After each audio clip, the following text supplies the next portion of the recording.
இது ரொம்ப முக்கியமான கேள்வி. உங்களுக்கு ஜாதியில் நம்பிக்கை இருக்கா?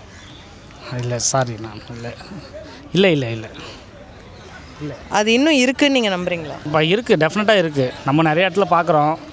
இல்லைனாலுமே நிறைய இடத்துல அது நிறையா பார்க்குறோம். நம்ம ரூரல் ஏரியாவில் வந்து பார்த்திங்கன்னா அது காலகாலமாக இருக்குது. இந்த காலனின்னு இருக்குது தனியாக. ப்ளஸ் வந்து பார்த்திங்கன்னா ஹையர் கேஸ்ட்டு அந்த மாதிரி இருக்காங்க.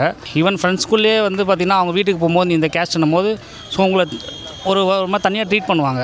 சொசைட்டிக்கு இது வந்து பார்த்திங்கன்னா ட்ராபேக் தான். என் லைஃப் பொறுத்தவரைக்கும் அது முக்கியம் கிடையாதுன்னு நினைக்கிறேன். எனக்கு அது தேவையில்ல. நான் மற்றவங்களுக்கு அது எங்கள் அப்பா கூட ஜாதி பார்த்து தான் கல்யாணம் பண்ணி வைப்பேன் அப்படின்னு சொல்லிட்டு இருக்காரு. இல்லை, என்னை பொறுத்தவரைக்கும் வேணாம் தான் தோணுது. இல்லை, நம்பிக்கையே கிடையாது. ஏன் வேண்டாங்கிறீங்க? ஏன் இருக்கணும்? எதுக்கு இருக்கணும்? அதை வச்சு என்ன பண்ண போகிறோம்? ஒன்றுமே பண்ண போகிறது கிடையாது. ஜஸ்ட்டு சொல்லிக்கணும் தவிர அதை வச்சு ஒன்றும் நடக்க போகிறது கிடையாது. அவ்வளோதான். அது இருக்க வேண்டிய அவசியமே கிடையாது. பேரண்ட்ஸ்லாம் வந்துட்டு ஜாதிலாம் பார்க்குறாங்க இப்போது. பட் இந்த மாதிரி எங்கே இருக்கவங்களுக்குலாம் ஜாதிலாம் இஷ்டமே இல்லை.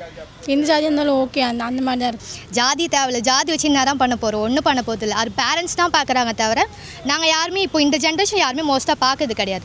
லவ்வுக்கும் சரி, மேரேஜுக்கும் சரி, இப்போலாம் நிறைய பேர் பார்க்காதீங்க, அது எதுக்கு பார்க்குறீங்கன்னு சொல்லி லவ் மேரேஜ் பண்ணுறாங்க. ஏன் ஓடி போய் மேரேஜ் பண்ணுறாங்கன்னா இதுதான் ஜாதி பார்க்குறாங்கனால தான் ஓடி போய் கல்யாணம் பண்ணுறாங்க.